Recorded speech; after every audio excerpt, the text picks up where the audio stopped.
Ito po ang inyong himpilang Radio Maria bringing Christ into your home.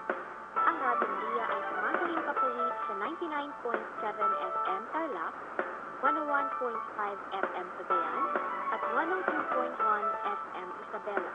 Ang Radio Maria ay kasapi ng World Family of Radio Maria, Catholic Media Network, at kapisanan ng mga broadcasters sa Pilipinas. Welcome and be part of the Radio Maria family. Inihahandog ng Radio Maria at ng Commission on Youth ng Diocese ng San Jose Nueva Ecija ang programang UCAT on Air. The journey hand in hand, to live in peace, to live in love, to live for those who see the way of love, and so let's join our hands and sing aloud. Maligayang pakikinig po sa inyong lahat. Ito po ang programang UCAT on Air na sumasahing papawid mula dito sa Commission on Social Communications ng Diocese ng San Jose Nueva Ecija at inyo pong napapakinggan live sa 99.7 FM Tarlac, 101.5 FM Cagayan at 102.1 FM Isabela. Tayo rin po ay napapanood via live streaming sa www.dioceseofsanjosene.com at sa Facebook account ng ating programa, UCAT Study Group at Groups at facebook.com.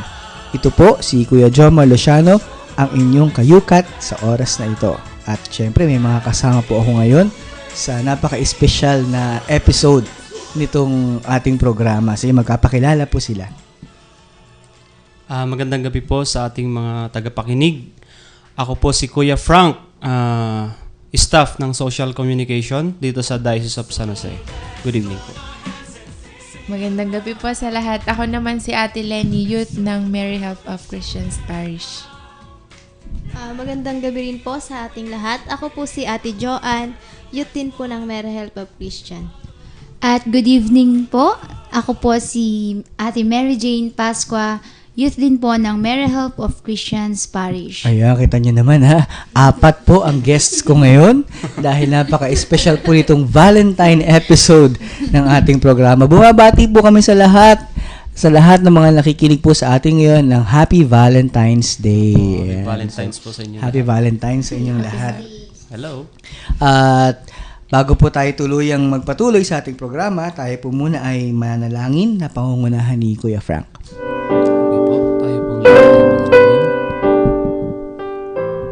Sa ngalan ng Ama, ng Anak, at ng Espiritu Santo. Amen. Amen. Panginoon, naway basbasan niyo po ang kami po ngayong gabi at kasama po ang lahat ng tagapakinig. At nawa Panginoon ay maibahagi namin ang aming mga kaalaman tungkol sa topic ngayong gabi, sa pagmamahal. At nawa Panginoon ay patnubayan nyo rin po ang lahat po ng tagapakinig, lalong-lalo na po ang mga kabataan na sa panahon ngayon ay mayroong krisis. At Panginoon, naway maghari ang banal na espiritu sa bawat isa. Ito po ang aming samot dalangin sa pangalan ni Jesus na aming tagapagligtas. Amen. Amen. Sa ngalan ng Ama, ng Anak, at ng Espiritu Santo.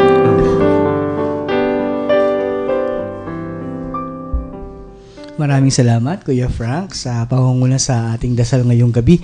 Alam niyo po, si Kuya Frank ay bukod po sa special guest natin ngayon. Siya rin po yung ating technician, no? Sa mga programa natin dito sa ating radio station, no? Sa Radio Maria dito sa San Jose. Napakalaking pagpapala po na makapiling natin ang mga kabataan muli sa episode na ito. Nabanggit po kanina ni Kuya Frank sa kanyang dasal na ang topic natin ngayon ay tungkol sa pagmamahal, no, sa pag-ibig. Alam mo niyo po, pinili ko po, hindi ko alam kung magagalit si Reverend Richard dito. Hi nga pala kay Reverend Richard na hindi po natin kapiling ngayong gabi. Nasa malayong lugar po siya ngayon. Nag-decide po ako na i-skip muna yung kasunod na topic. No? Kung di po ako nagkakamali, ang ating question number ang question natin last week is question number 26, no? 26. At ngayon, supposedly ay question number 27 tayo. Pero, dahil napaka-special po ng okasyon na ito at gusto nating bigyan ng diin ng isang napakahalagang sangkap ng ating pananampalataya, at ito po yung pag-ibig. Po. Kaya nag-decide po kami na skip natin yung ating question for today. Instead, we will skip sa question number 402 ng UCAT, no, kung saan tinatalakay po ang tungkol sa napakahalagang elemento, napakahalagang sentro ng ating pananampalataya. At ito po yung pag-ibig. Kaya yun po ang ating pag-uusapan po, at siguro napaka-timely, no, kasi syempre sineselebrate natin sa araw na ito ang Valentine's Day, kung saan nagdiriwang ang mga may pag-ibig, no. Lahat naman tayo may pag-ibig, no. Alam nyo, kanina kaninang umaga nung nagising ako, pagtingin ko sa cellphone ko, I was struck with a greeting, no. Syempre marami tayong natanggap ng mga Valentine greeting, pero meron ako isang kaibigan na bumati sa akin in a very different way, no. O syempre bumati siya ng Happy Valentine's, pero meron siyang sinabi doon na let us celebrate love, no. Ibig sabihin, ipagdiwang natin ang pag-ibig kasi una tayong inibig ng Diyos. So God loved us first, so we have to celebrate this love. Kaya nalulungkot ako kapag nakakita ako sa Facebook ng mga status na wala akong ka-date ngayong araw na to, no. Status nun. Magko-color black ako ng t-shirt. Ako sa nakakakita po sa live streaming, ako po ay naka-black t-shirt ngayon, pero nagkataon lang po ito. Sabi nila, magba-black ako ng t-shirt. Ibig sabihin, malungkot sila. Bakit? Bakit ka malungkot? We are celebrating love. No? And God loved us first. At walang ibang pinagmumula ng pag-ibig kundi ang Diyos. Kaya ito po yung magiging topic natin sa gabing ito, sa ating pagtatalakay tungkol sa mga salita ng Diyos at sa katuruan ng ating simbahan. Kaya po ito specific na nasa UCAT ang topic ito kasi ito po ay katuruan ng simbahan. Ito po ay mahalagang elemento, mahalagang sangkap ng ating pananampalataya. Sa tingin ko, tamang-tama rin naman na talakayin natin ito kasi ang ating topic, kung di ako nagkakamali, is tungkol sa credo, tungkol sa faith, tungkol sa ano pinapaniwalaan natin. At napakahalagang sangkap ng ating pananampalataya ay ang pag-ibig. No? Kasi ang pag-ibig ay nagmula sa Diyos. Ang Diyos ay pag-ibig. At hindi tayo malilikha, wala itong lahat ng ito kung hindi dahil sa pag-ibig ng Diyos. Kaya mahalaga na pagtuunan natin ng pansin, siguro hindi lang sa araw na ito, no? Siguro sa mga susunod pa, na ano ba talaga ang kahalagahan at ibig sabihin ng pag-ibig. Ayan. Sa mga nagnanais po na makisali sa ating talakayan ngayong gabing ito, pwede po kayong mag-share ng inyong insights about love, ng inyong mga pagbabahagi. Mamaya maririnig po ninyo ang mga pagbabahagi na namin. Maaari po kayong mag-text muli sa number na ito, kaya kunin nyo na po ang inyong mga cellphone at mag-text po sa numerong 0949-159-2309. Muli po, ito po yung number ninyo iti-text, 0949-159-2309. Kaya dumako po tayo ngayon sa pagtalakay nitong question number 402. Ang magbabasa po ay si Kuya Frank. Ano po ba yung question number 402? Okay, question number 402. What is love? Ayun, ako, napakaganda ng pagkakasabi ni Kuya Frank. What is love? Ano po ba ang pag-ibig? Sabi po sa UCAT o sa Youth Catechism, love is the free self-giving of the heart. No? Sa Tagalog, ang pag-ibig po ay isang malayang pagbibigay ng puso. No? Self-giving of the heart. Ang puso po ang nagbibigay ng sarili sa isang tao, no? Ang pag-ibig ay isang malaya, ibig sabihin malaya, hindi ito ipinilit, hindi ito pinush, hindi ito parang sapilitan, kundi ito ay malayang pagbibigay. Kusang loob, no? Kusang loob. Tapos, ang ganda po ng explanation ng Yuka tungkol ito. At siguro pasok na pasok ito sa mga kabataan po na nakikinig po sa atin ngayong gabing ito. Sige nga po, babasahin ni Ate Jane yung first 2 sentences siguro. To have a heart full of love means to be so pleased with something that one emerges from oneself and devotes oneself to it. A musician can devote himself to a masterpiece. A kindergarten teacher can be there wholeheartedly for her charge. Ayun. So sabi po dito, to have a heart full of love means to be so pleased with something that one emerges from oneself and devotes oneself to it. Nagkakaroon daw ng pag-ibig talaga ang puso, o nagkakaroon ng pag-ibig kapag we are pleased with something. No, kapag nagkaroon hindi ko mahirap sa Tagalog yung pleased natuwa, ganoon, parang nagkaroon ng attraction sa isang bagay, sa isang tao, at idinidevote mo na yung sarili mo doon. Ang ganda nung greeting nga sa akin kayo ng umaga, no, God loved us first. Ibig sabihin, minahal muna tayo ng Diyos. No? Ang Diyos ang unang nagmahal. Ang Diyos ang unang nagpakita ng pag-ibig sa atin. Ibig sabihin, ibinigay niya yung sarili niya sa atin. Kasi hindi siya magiging pag-ibig kung hindi mo ibibigay ang iyong sarili ng buong buo, no? I-devote mo yung sarili dito kung saan attracted ka. So, ibig sabihin, na-attract ang Diyos sa atin, di ba? At sa attraction na yun, ibinigay niya yung kanyang sarili out of love. No? Parang a musician can devote himself to a masterpiece. Ganyan tayo, di ba? Kapag mayroon tayong gustong-gusto, talagang i-devote mo yung sarili mo dyan.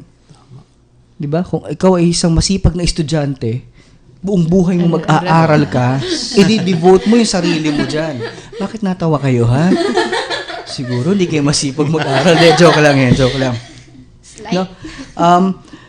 Sabi po dito, karugtong pa, no? Itutuloy ko na, no? The most beautiful form of love on earth, however, is the love between man and woman, in which two people give themselves to each other forever. No, gusto ko pong bigyan ng pagpapaliwanag ito.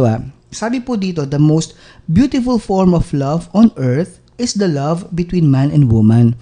So ibig sabihin, kapag ang pinakamagandang pag-ibig daw,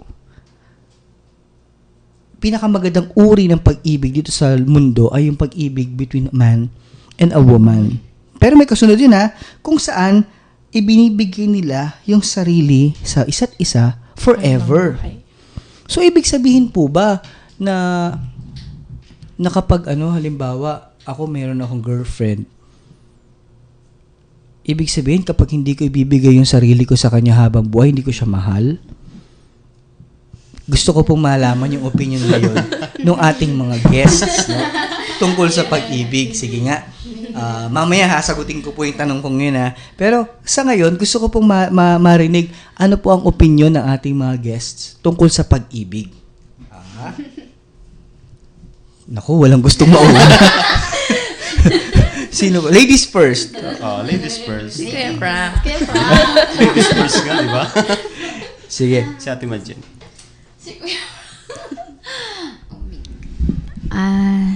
Pananaw. What is love for you? Ayan. Kasi, para sa akin, ang love is happiness. And ang pag-ibig ay pagbibigay sakripisyo. Pag nagmahal ka, nandun yung sacrifice.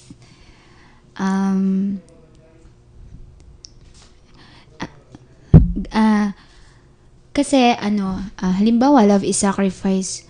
Ako, hindi, as a teenager, bilang kabataan, hindi pa nandun yung sa kapwa ko, yung sa lalaki, hindi pa nasa stage ko yung pagsasakripisyo ng pagmamahal sa kanya kasi priority ko is study.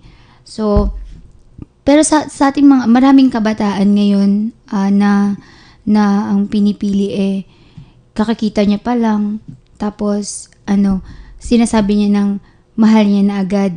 Mahal niya na yung parang ibibigay niya na yung buong pagmamahal niya, yung sarili niya, ganun.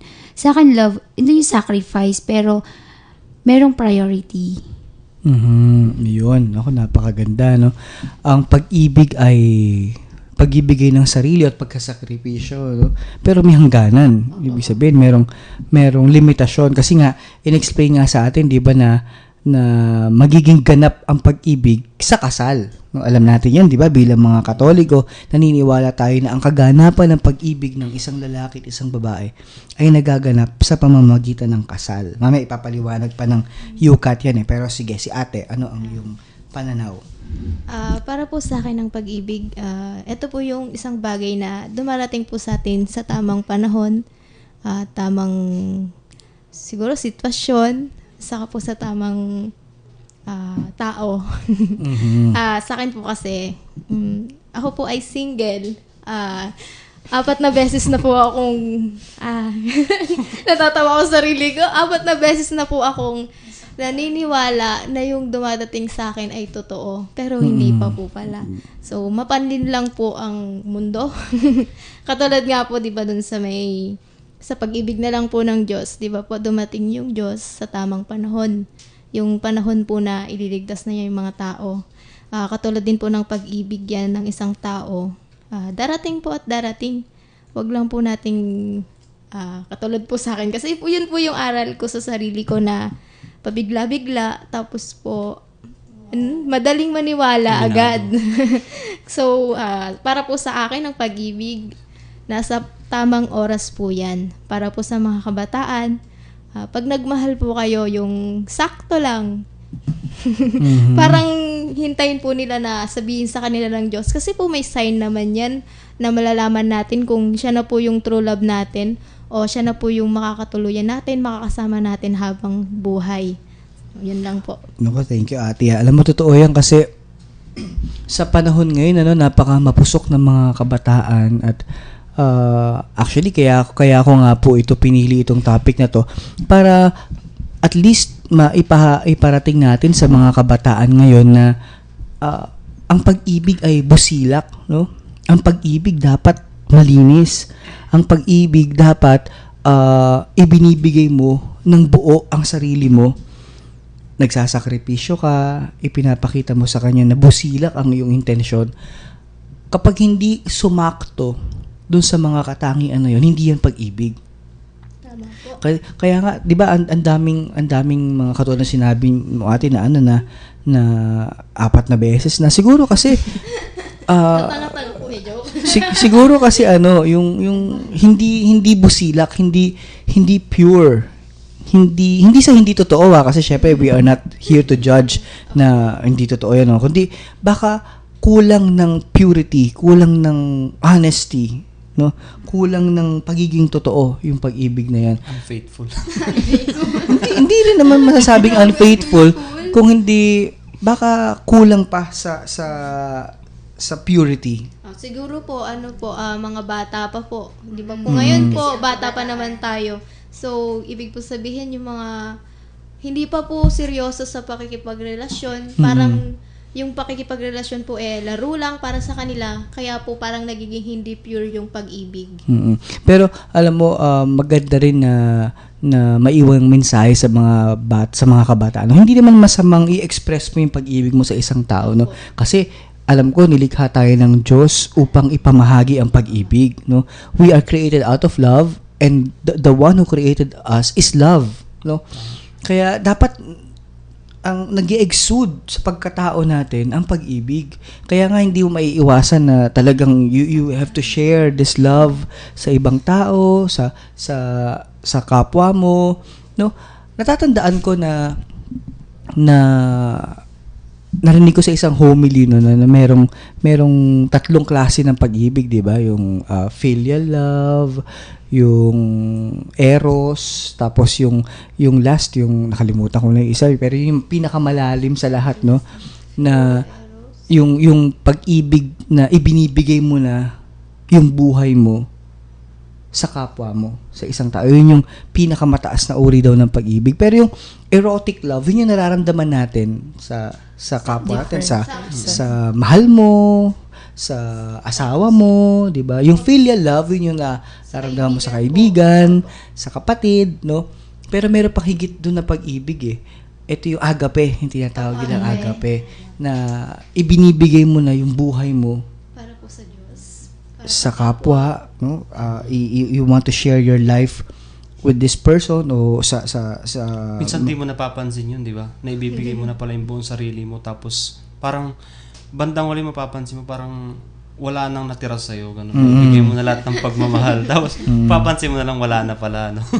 Kasi nga, ano yun parang nature kasi natin na talagang magmahal, no? Kasi naka-embed yan sa pagkatao natin kasi nga nilikha tayo out of love, no? Ang ganda nung karugtong na sinabi dito ng Yucat na all human love is an image of divine love in which all love is at home. Yun daw pag-ibig dapat na ini-exude natin o binabahagi natin sa iba, it should reflect divine love. Ibig sabihin nga yung katulad na sinabi ko ay na it has to be clean, pure, kasi ang pag-ibig po kasi busilak kaya nakakalungkot ngayon sa mga kabataan. Ang dami-dami ko nababalitaan na papalit-palit sila ng girlfriend, paramihan ng jowa, no? Kung gagamitin natin yung mga salitang ganun, ano? Kumbaga po select. Yes. Collect. Parang ang nangyayari tuloy, it has becoming parang laro na lang, no, na nawawalan ng totoong meaning yung napakagandang salita ng pag-ibig, no. It has become very easy for them to say I love you sa isang tao nang hindi naman nila alam yung totoong meaning, no. Kaya nga maganda na sa pamamagitan itong programa natin na ito, maiparating natin sa mga kabataan na ang pag-ibig po ay busilak dapat, no. Hindi ito laro, hindi natin dapat paglaruan ng damdamin ng isang tao, hindi natin dapat paglaruan yung damdamin mo kasi once na nagsalita ka ng tungkol sa pag-ibig, dapat alam mo kung ano ibig sabihin yan. Dapat alam mo kung paano iparamdam yan sa iba o especially do sa minamahal mo. Kasi nga, all human love should be an image of the divine love.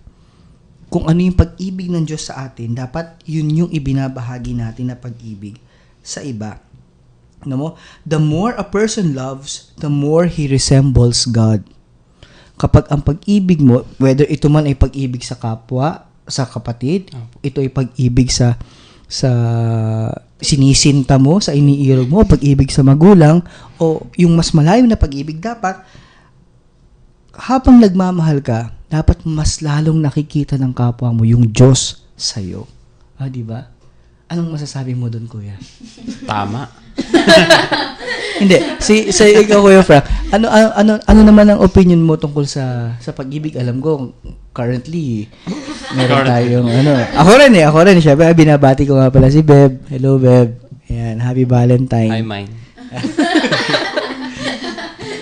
Ayun, para sa akin, total, nandito naman tayo sa Kasi, sa ngayon, napapanahon kasi, yun nga, maraming nangyayaring hindi maganda about, lalo sa 'di ba may mga nare-rape kababata pa lang, iba ganyan. So may mga nabubuntis bata pa lang, so minor de edad pa lang nabubuntis na. Kasi yun nga, tama, nandito na tayo sa usapang pagmamahal between man and a woman. Kasi kapag nagmahal ka, kasi para sa akin, pag nagmahal ka talaga, dapat pipiliin mo pipiliin mo kung sa kanya ka ba talaga magiging masaya. Kasi once na nagmahal ka, pumili ka ng makakasama mo habang buhay, siyempre parang, kasi ang pagmamahal, paghanda, o yung pagjojowa, jowa, di ba? Paghahanda yan para sa pag-aasawa. Mm-hmm. So, pinaghahandaan mo yung future mo, kaya nga tinawag na future wife o future husband, di ba? Kasi pinaghahandaan mo yung makakasama mo habang buhay. So kapag pumili ka ng mapapangasawa mo na hindi mo naman talaga mahal, siguro pinili mo lang siya dahil may pera siya o kaya sexy siya. Ganon. So, isa yun minsan kasi nagiging reason kaya ka nagmamahal kasi dahil maganda siya, ganon. Diba? So, ang babaw. Ngayon, kapag ang pinili mo, yung talagang masaya ka sa kanya, I agree with, Madjen, happiness. Kasi once na masaya ka, habang buhay mong dadalhin yun So, hindi mawawala yung pagmamahal mo kapag masaya ka sa kanya. Sabi nga nila, narinig ko na to sa mga matatanda. Sabi nila, ang mag-asawa kasi minsan, kapag yung ang tinuturing nyo lang na magjowa kayo, ganun. Parang ganun yung turingan nyo lang. Tapos someday, darating kasi yung mawala na yung kaseksyan mo, yung physical na ano ng kwan eh. Kapag nawala na yun, minsan natatabangan na yung mag-asawa. So, naghahanap na ng iba. Dahil, ang inanungan nila ay physical lang. So, yun. Ngayon, yung sinasabi ko nga sa mga tagapakinig natin na mga kabataan, bago ka siguro pumili ng magiging mapapangasawa man, sige, nandun na tayo eh. Piliin mo talaga kung kanino ka magiging masaya. Yun. Hindi lang sa basta physical o sa ano man yan, sa yaman man. Yun. Alam mo, Kuya Frank, tama yung sinabi mo, napapanahon nga yan kasi katulad ng binanggit natin kayo na ang pag-ibig dapat na nasa atin, it resembles yung pag-ibig ng Diyos. So habang nagmamahal tayo, nakikita nila yung Diyos sa atin. At dahil nga ang Diyos ay hindi tumitingin sa physical, hindi yan tumitingin sa kung anong meron ka, hindi siya tumitingin sa kung ano yung kakayahan mo, kundi tumitingin siya sa puso, kung ano yung nasa loob. At kapag ganun ang naging kaisipan natin, siguro masasabi natin na itong pure na pag-ibig, no? Hindi tayo lang huhusga ng kapwa, hindi natin tinitingnan sila ayon sa kanilang kakayahan o ayon sa kanilang itsura, kundi minamahal natin sila kasi mahal natin sila, no? Meron akong isang pelikulang napanood before, no? Nakalimutan ko na tinanong nung lalaki yung kanyang girlfriend, bakit mo ako mahal? Alam mo, napakaganda nung sagot ng babae kasi mahal kita kasi walang dahilan. Kasi once na nagkaroon ng dahilan yan, ibig sabihin, hindi na siya infinite. Meron siyang katapusan. So, kasi mahal kita kasi. Sabi niya, mahal kita kasi walang dahilan. Di ba? That is very beautiful. Na ganun din yung Diyos sa atin eh. Bakit tayo mahal ng Diyos? Walang dahilan. Mahal niya lang talaga tayo basta.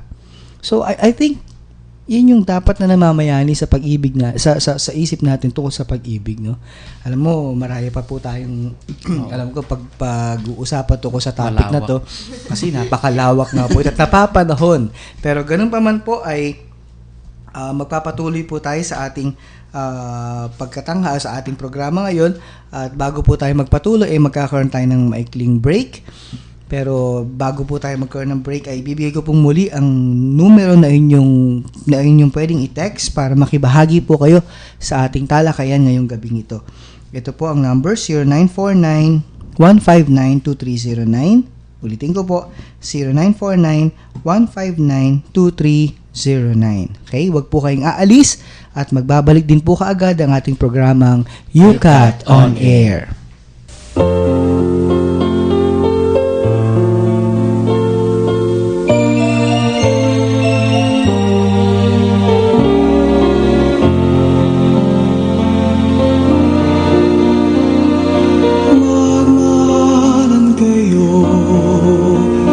Tulad ng pagmamahal ko sa pagdaing ng kapwa mo,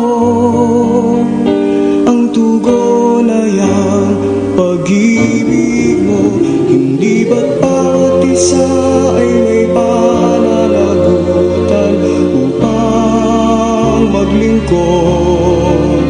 Kaya't bukas para buong puso ipadamang pag-ibig mo, ipadama ang pag-ibig mo, dinggin ang tawag ng bawat isa.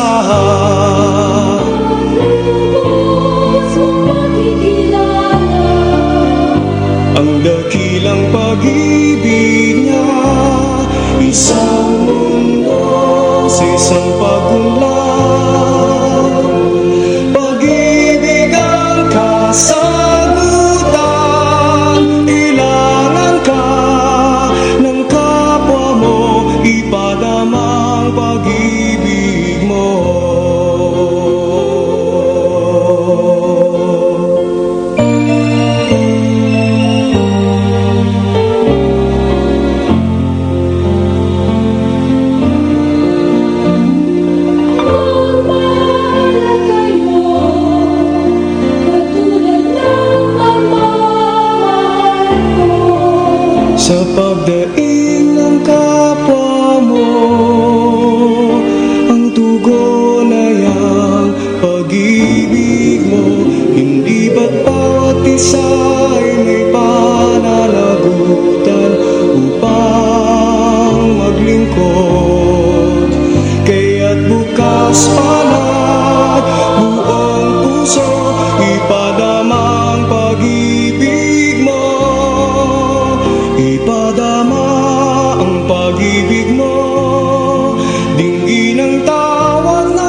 isang pag-unlad.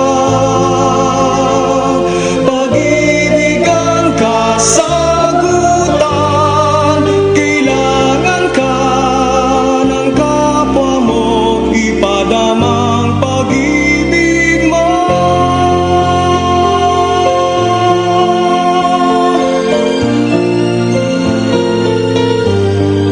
At lubos mong makikilala ang dakilang pag-ibig niya. Isang mundo sa isang pag-unlad. Pag-ibig ang kasagutan, kailangan ka ng kapwa mo, ipadamang pag-ibig mo. Ipadamang pag-ibig mo, dinggin ang tawag ng bawat isa. At lubos mong makikilala ang dakilang pag-ibig niya. Isang mundo sa isang pag-unlad. Pag-ibig ang kasagutan, kailangan ka ng kapwa mo, ipadamang pag-ibig mo.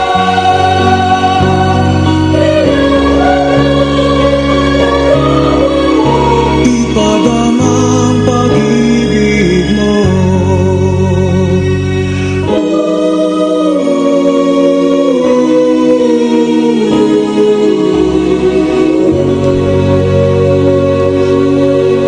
Magbabalik po ang programang UCAT on Air at ito po muli ang inyong kayukat, si Kuya Jomar, at kasama pa rin po ang ating mga espesyal na panauhin ngayon, sila Ate Mary Jane Pascua po. Ate Joanne Domingo. Ate Lenny. Kuya Frank. Ayan. Oh. Alam niyo po, napaka hitik ang ating pinag-usapan kayo na tungkol sa ating topic ngayon, which is what is love, no? Ano ba ang pag-ibig? At napaka mabunga no ating mga ibinahagi, no? At ayon na rin sa katisismo ng ating simbahan na talagang binibigyan po ng pagkapahalaga at binibigyan ng malalim na pagkapaliwanag ang napakahalagang elemento nito ng ating pananampalataya, ng pag-ibig. At sinabi nga dito na yung pag-ibig ang malayang pagbibigay ng sarili, no? Malayang pagbibigay ng puso sa isang tao, sa kapwa, no? Kasi syempre maraming klase ng pag-ibig, no? At kailangan maintindihan natin na ang pag-ibig ay hindi laro, no? Ito ay busilak, ito ay banal, no? Kasi ang pag-ibig ay galing sa Diyos dahil ang Diyos ay pag-ibig. Kaya dapat maintindihan natin, no, na hindi ito dapat ginagawang biro, hindi ito ginagawang laro, hindi ito ginagawang pampalipas lang ng oras, o sa mga kabataan natin ngayon, ginagawa na lang siyang pastime, no? At minsan, masyado na tayo, nawawalan tuloy ng malalim na kahulugan ang salitang pag-ibig, no? Kaya mahalaga na napapanahon, sabi nga ni Kuya Frank kanina, napapanahon na ngayong okasyong ito kung saan isineselebrate natin, ipinagdiriwang natin ang pag-ibig, maintindihan natin na ang pag-ibig po ay mahalaga, ang pag-ibig ay malaking bahagi ng ating pananampalataya, pinakasentro ng ating pananampalataya, no?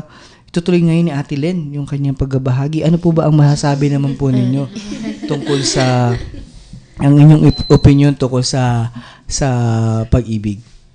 Yung sa akin, parang napapareho din siya kay Ate Mary Jane. Pero, parang based siya sa family, ganun, o sa mag-asawa. Yung love is full of sacrifices. Kumbaga, kasi pag nagmamahal ka o nagmamahalan kayo, darating din yung mga trials, mga pagsubok na parang dito din pumapasok yung give and take, kumbaga.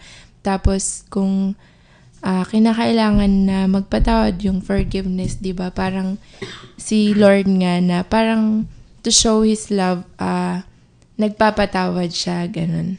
So, yun.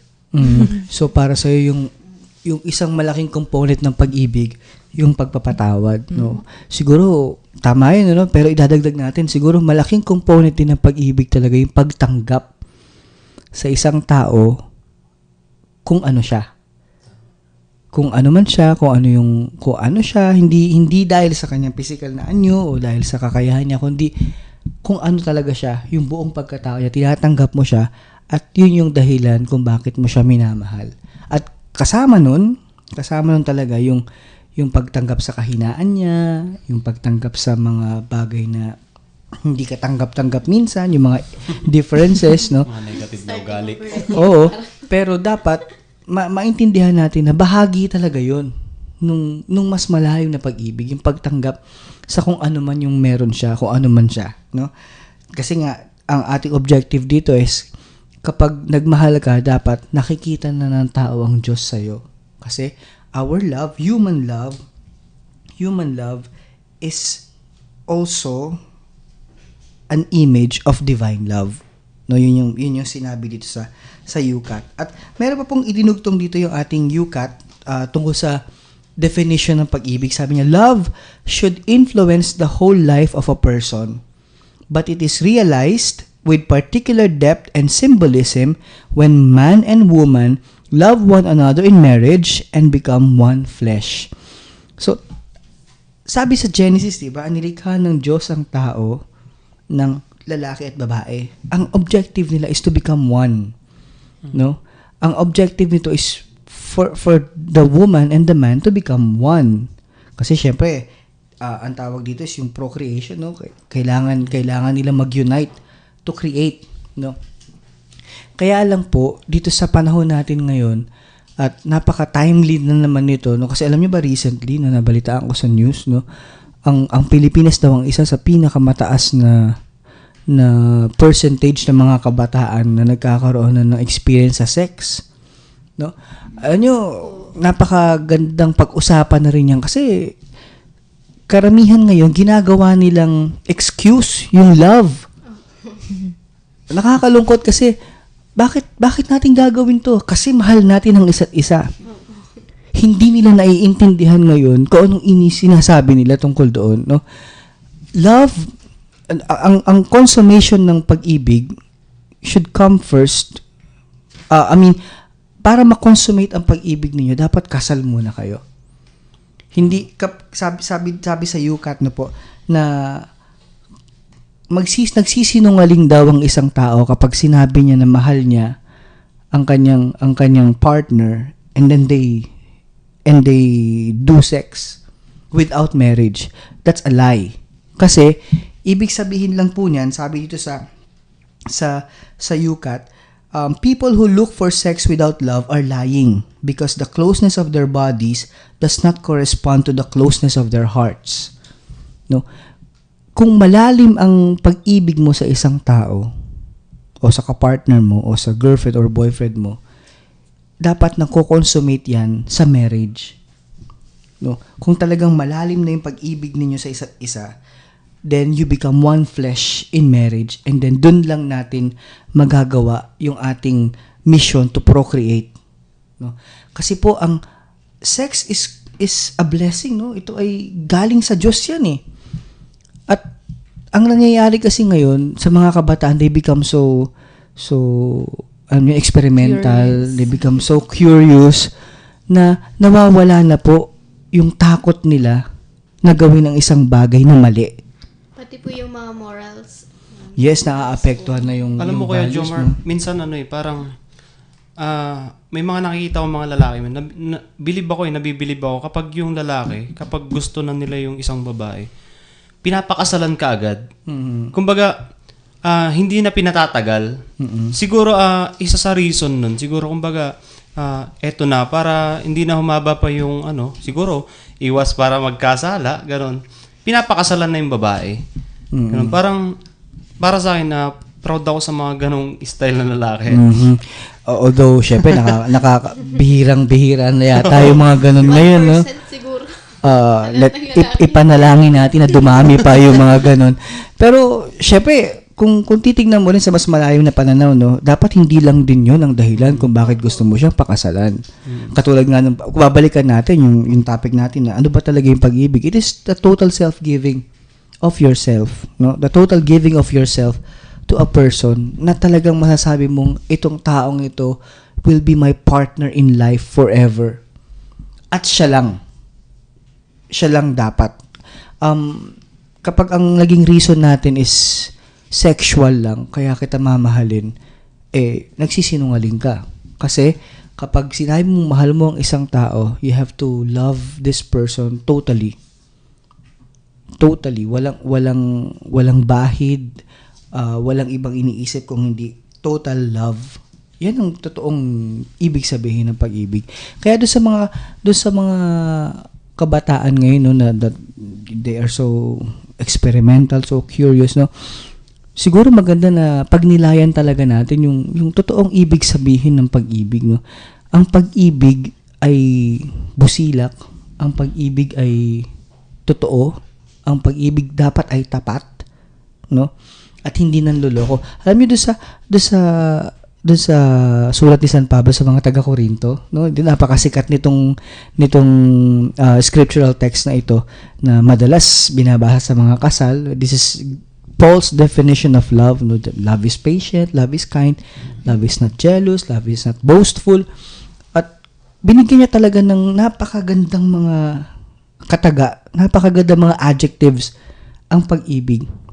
Sa kadahilan ng ang pag-ibig kasi talaga ang sentro ng pananampalataya natin. Diyan kasi tayo nagmula sa pag-ibig. So, ibig sabihin po, dapat binibigyan natin talaga ng pagpapahalaga at malalim na pangunawa ang pag-ibig. No? Hindi po masama ang umibig, no? Iba kapag umiibig ka, ibig sabihin, ginagampanan mo yung mission mo nung ikaw ay nilikha ng Diyos.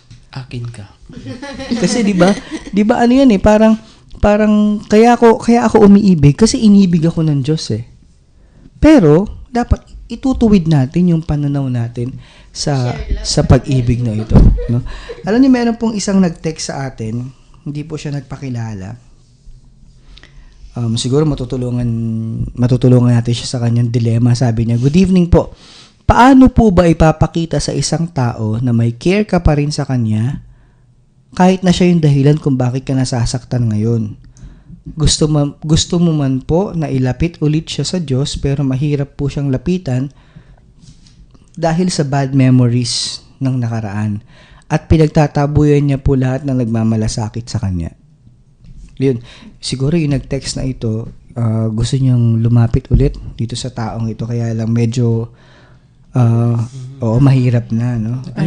Ano ba ang maganda nating sabihin sa kanya? Alam niyo na, sa akin personally, kung mahal mo siya, no, katulad ng sinabi natin kanina, no, you will look beyond what he is or who he is. Kung mahirap siyang pakibagayan, kung mahirap siyang pakisamahan, yun, look beyond that. Respeto mo na lang yung ano niya. Kung ano man yung nagawa niya in the past, let it stay in the past. No? Kasi hindi tayo move on, hindi tayo makakakilos forward hanggat the past still holds grip on you. Hanggat hawak-hawak ka ng nakaraan, hindi ka makakausad forward, no? Kinikim-kim. At siguro hindi mo rin maipapadama yung talagang dapat na ipadama mo sa kanya kasi hanggang ngayon hawak-hawak ka ng nakaraan So, let the past stay in the past. At kung talagang mahal mo yung taong ito, you will do whatever it takes. You will do whatever it takes para maiparamdam mo sa kanyang muli ang pagmamahal mo. Kasi mahal mo siya 'di ba? At sinabi niya dito, nahihirapan daw siyang ilapit ulit sa Diyos. Mahirap kasi siyang lapitan dahil sa bad memories. See, napaka genuine nung iyong pagnanais na ilapit siya sa Diyos, pero ang pumipigil sa iyo actually hindi siya kundi ikaw mismo kasi nasa iyo yung bad memories Hawak-hawak mo yun hanggang di mo siya binibitawan. Hindi mo magagawa yung gusto mong gawin na ilapit siya sa Diyos, which is a beautiful thing. No, kaya siguro ang first step mo muna dyan is to sit down, maupo ka, tamahimik ka lang muna, at try mo munang kalimutan yung mga nakaraan. Mahirap gawin yan. Siyempre, Tsaka Kuya James, kapag malinis talaga yung intention mo sa isang tao, God will make a way. Totoo yan. At kapag talagang binasbasan ang relasyon ninyo, walang pwedeng pumigil dyan, no? tama ka doon, Kuya Frankie, no? Kapag ginusto ng Diyos, mangyayari at mangyayari yan. At especially kapag alam natin na busilak ito, malinis ito, wala akong ibang intention dito. No? Napakabilis po ng oras at salamat po doon sa nag-iisang nag-text sa atin. Ang dami. Siguro, alam ko kung bakit walang nag-text sa atin ngayon kasi busy sila ngayon eh.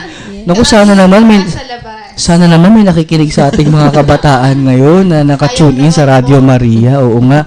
Pero alam ko kasi syempre today is Valentine's Day and it's Valentine's night. At alam ko marami sa atin nasa labas. Pero alam niyo, nakakatawa kasi meron ako isang kaibigan na pinost pa niya sa Facebook, no? Ang date niya is with the whole family. No, it's a Valentine's date with the whole family. I think that is beautiful, no? Kasi syempre, kainin mo ba na maisa-celebrate ang pag-ibig nito kundi sa mga taong pinakamalalapit sa iyo, ang pamilya mo, di ba? Ayun. So, maraming salamat po sa ating kayukat na nag-text at nagpadala ng kanyang opinion at ng kanyang katanungan, no? Wag po kayong aalis at patuloy pa rin po tayo sa ating pagtatalakay sa napakagandang topic natin tungkol sa pag-ibig at magbabalik din po kaagad ang ating programang UCAT on Air.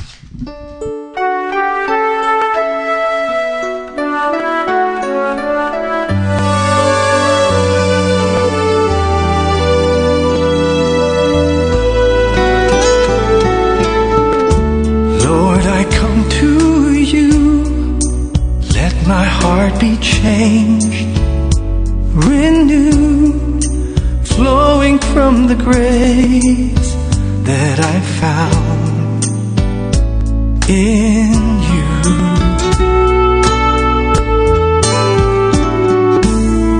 And Lord, I come to know the weaknesses I see in me will be stripped away by the power of your love.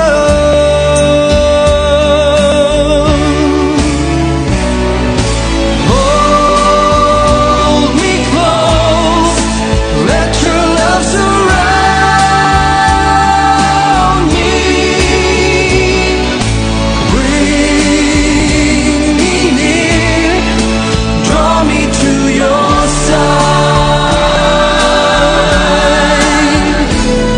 And as I wait, I'll rise up like the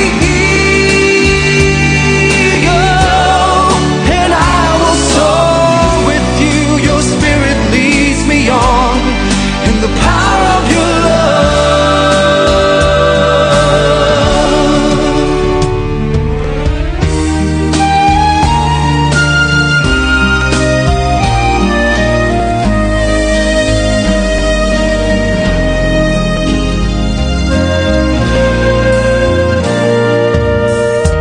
Lord, unveil my eyes, let me see you face to face, the knowledge of your love as you live in me.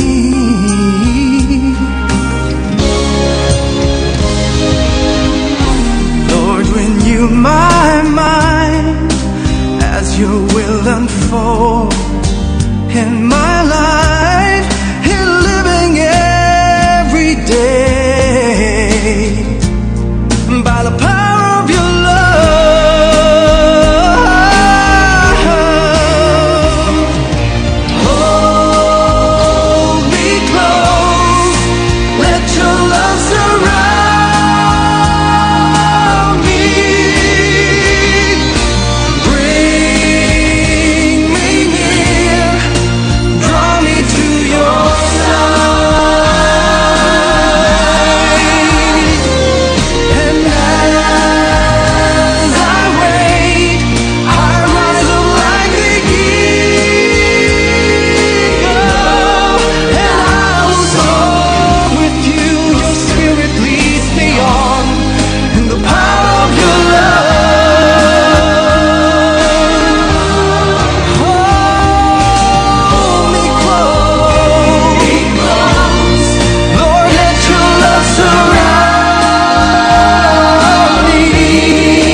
programang UCAT on Air. Ito pong muli si Kuya Jomar. At ito po si Ate Mary Jean, ang inyong kayukat. At ako po, si Ate Joanne. Ako po si Ate Lenny. Kuya Frankie po. Yun, alam niyo po, napakaganda talaga ng ating topic ngayong gabing ito. At ngayon po, pumapasok yung mga text ng ating mga tagapakinig. Pero syempre, dapat basahin po natin kasi napakaganda po ng kanilang mga mensahe. Una po, itong si Annalyn, no? Sabi po niya, magandang gabi po, ako po si Annalyn. May boyfriend po ako pero mas bata sa akin ng 5 taon.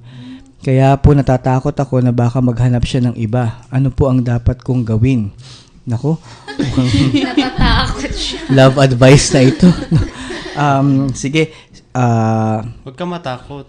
alam mo Annalyn, hindi kami mga expert sa mga ganito. Pero sige, we will try our best, no. Sa akin, no, babalik ako ulit doon sa sinabi ko kanina, ito ko sa gaano ka busilak yung pag-ibig na ito. Gaano ka pure. At hindi lang yun, gaano mo kakilala yung taong ito na pinaglaanan mo ng pag-ibig mo. Kasi kung kilala mo siya at ganap ang pagkakakilala mo sa kanya, hindi dapat ang pag-ibig walang takot dapat yan eh. Kasi kapag minahal mo ang isang tao, actually sabi nila yung pag-ibig daw ay risk, no? Para kang sumusugal. No, kasi syempre, 'di ba, hindi mo naman siya kaano-ano, hindi mo siya kadugo, and then ibibigay mo yung sarili mo sa kanya, no? Syempre, nasa konteksto tayo ng marriage, no? Pero ang pag-ibigay ng sarili na nasa konteksto ng kasal. Kaya dapat kilala mo yung taong ito. It's not relevant kung bata o matanda sa iyo. No, kasi syempre nakikita natin siguro no sa iba na yung nanay at tatay ko nga 9 years ang kanilang gap, no. Yung nanay ko mas matanda ng 9 years sa tatay ko. Kaya hindi siguro hindi Age siya doesn't matter talaga. totoo yun. Yung salitang age doesn't matter. Totoo yun eh. Kasi kung mahal mo ang isang tao, you will look beyond. Katulad nga sinabi natin kanina, no? Yung ibang mga bagay tungkol sa kanya, irrelevant na yan. Kasi mahal mo na siya eh. Mahal mo siya talaga. At yung pagmamahal na yun ay buo. Kaya, kay Annalyn, huwag kang matakot. Kilalanin mo muna yung boyfriend mo mabuti. No? Kung ganap na pagkakakilala mo sa kanya, dapat wala ka ng takot. No? At meron pa pong mga nag-text, sabi po, naku, may sumagot po sa sinabi ko kanina. Sabi ko, di ba sinabi ko, naku, baka walang nakikinig. Ito po, marami po kaming nakikinig na kabataan sa UCAT on Air. Mabuhay po kayo. Hindi po siya nagpakilala. At isa pa po, sabi, congratulations po sa inyo, kay Kuya Jomar, sa mga guests. Napakaganda po ng inyong discussion. Happy Valentine's po sa inyong lahat dyan. Happy Valentine's Day sa iyo. Happy Valentine's Day. At bago po tayo tumuloy sa paglalagom, no, gusto nating batiin muna ito mga pinapabati. Sabi, pabati naman po kina Terence, Ray Julius, Cesar, Ivan at Michael na nakikinig sa Gimba, Nueva Ecija. So, hi po sa mga tagapakinig natin sa Gimba. At hi din kay Reverend Richard, no, na nakikinig din sa atin ngayon sa mga taga-Gimba. Kay Kuya Manny na nakikinig din ngayon. So, hi sa kanilang lahat. Ay, kay Father Cesar, syempre. At saka kay Father Baby. At saka kay Father Agot na mga nasa Gimba ngayon. So, mabuhay po kayo. Happy Valentine's Day. Na po. So, dadako po tayo ngayon sa paglalagom ng ating natalakay, no? Katulad ng binanggit natin kayo na nagsimula tayo, hindi po tayo muna sumunod do sa sequence ng ating episode na dapat question number 27. Instead, nasa question 402 tayo ngayon. Kasi imagine mo, 402, matagal pa nating madidiscuss ito. Kaya tamang-tama po yung ating araw ngayon na kung saan ipinagdiriwang natin ang pag-ibig. Bigyan natin ng kahulugan talaga. Bigyan natin ng kahulugan ayon sa katuroan ng simbahan. Ano ba talaga ang pag-ibig? So sabi ng UCAT, no, love is the free self-giving of the heart. No? Pag-ibigay ng sarili, pag-ibigay ng puso mo ng malaya, no? Walang pag-iimbot, walang takot, walang pagpipilit, kundi malaya. At ang pag-ibig na ito dapat ay sumasalamin sa imahen ng Diyos. Kasi nung sinabi natin kanina na God loved us first. Nilikha tayo ng Diyos out of love. Ang Diyos ay nandyan para magmahal. binigay sa atin ng Diyos ang lahat ng ito because of love. At dahil nilikha tayo because of love, it is our mission, it is our obligation to exude love sa iba, na ibahagi ang pag-ibig na ito sa iba. Now, the question is, sa paanong paraan natin maibabahagi ito? Katulad ng nabanggit natin kanina, na merong mga iba't ibang klase ng pag-ibig, no? Yung pag-ibig sa pag-ibig sa kaibigan, pag-ibig sa kapatid, pag-ibig sa minamahal mo, sa iniirog mo, at yung pag-ibig na handang ibigay yung buhay mo para sa kapakanan ng kapwa, no? Dapat maging careful tayo, no? Especially sa mga kabataan na masyado experimental ngayon, very curious, no? Dapat maging careful tayo sa pagbibitaw ng salitang pag-ibig at sa pag-intindi kung ano ang pag-ibig.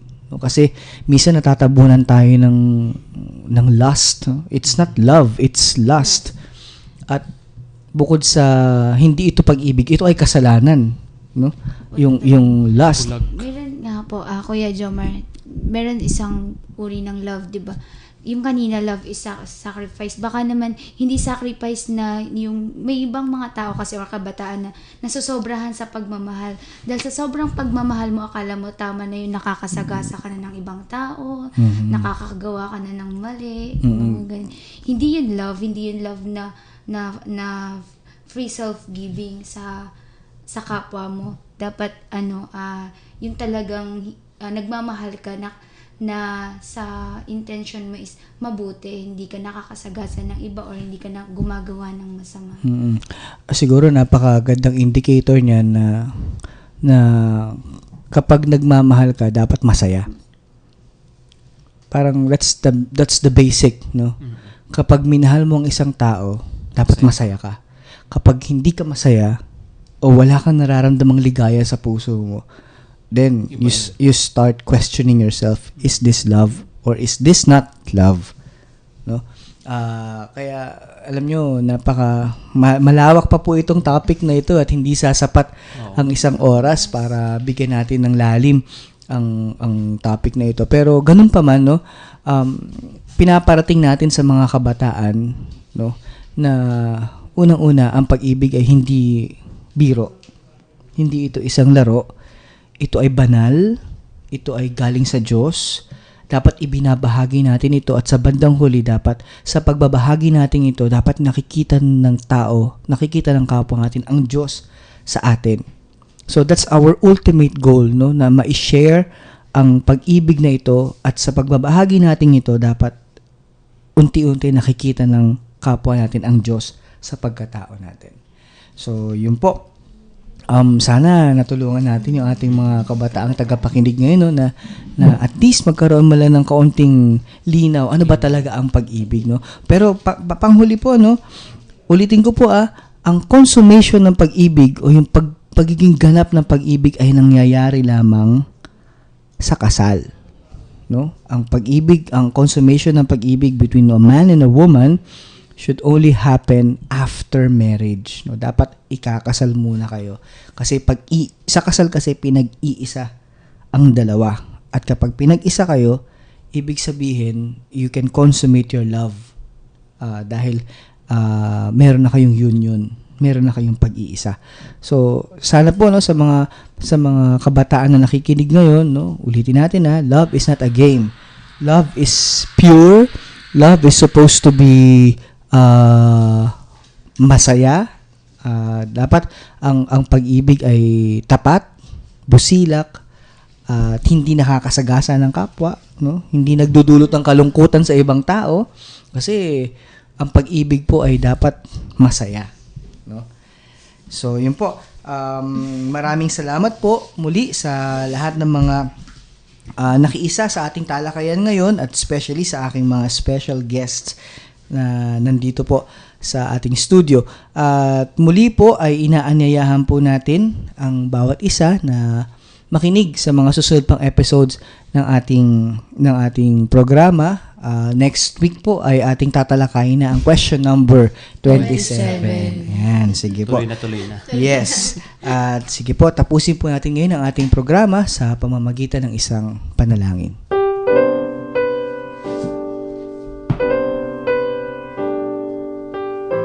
Sa ngalan ng Ama, ng Anak at ng Espiritu Santo. Amen. Dakilang Diyos, Diyos ng pag-ibig, Ikaw na unang nagmahal sa amin. Ikaw na unang nagpadama ng iyong wagas na pag-ibig sa amin. Salamat po sa pagkakataong ito na nakapagbahagi kami ng aming mga saloobin tungkol sa iyong biyaya ng pag-ibig. Patuloy po ninyong patnubayan ang bawat isa sa amin, lalong-lalo na po ang mga kabataan na nakikinig po sa amin. Liwanagan po ninyo ang kanilang mga isip upang higit nilang makita ang kagandahan ng pag-ibig. At sa pagtingin nilang ito ay patuloy nilang maipamahagi sa iba ang totoong diwa ng pag-ibig.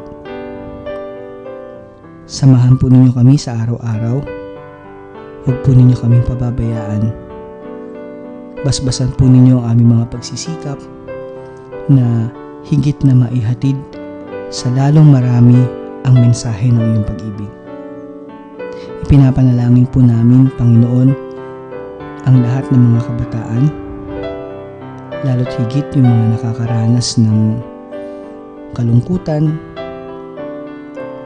ng pagiging isa, at ng patuloy na krisis sa kanilang buhay. Sana po ay patuloy po ninyo kaming basbasan at patuloy niyo po kaming patnubayan. Hinihiling namin ito sa pamamagitan ni Jesucristo na aming Panginoon. Amen. Amen. Sa ngalan ng Ama, ng Anak at ng Espiritu Santo. Amen. Muli po, maraming salamat sa inyong pakikiisa at sana po ay patuloy pa rin po ninyong subaybayan ang aming programa at patuloy po kayong sumali sa pag-aaral na ito para lalo natin maintindihan ang ating buhay pananampalataya. Ako pong muli, si Kuya Jomar, ang inyong nakayukat sa oras na ito. At ito po si Ate Mary Jane. At ako naman po si Ate Joanne. At si Ate Lenny Tandaan. Magandang gabi po sa inyong lahat. Kuya Frank po. Ayan, so maraming salamat po sa ating mga panauhin at hanggang sa susunod na Biyernes, magkayukatan pong muli tayo. Maraming salamat po. It's a time of love, a time of unity for all.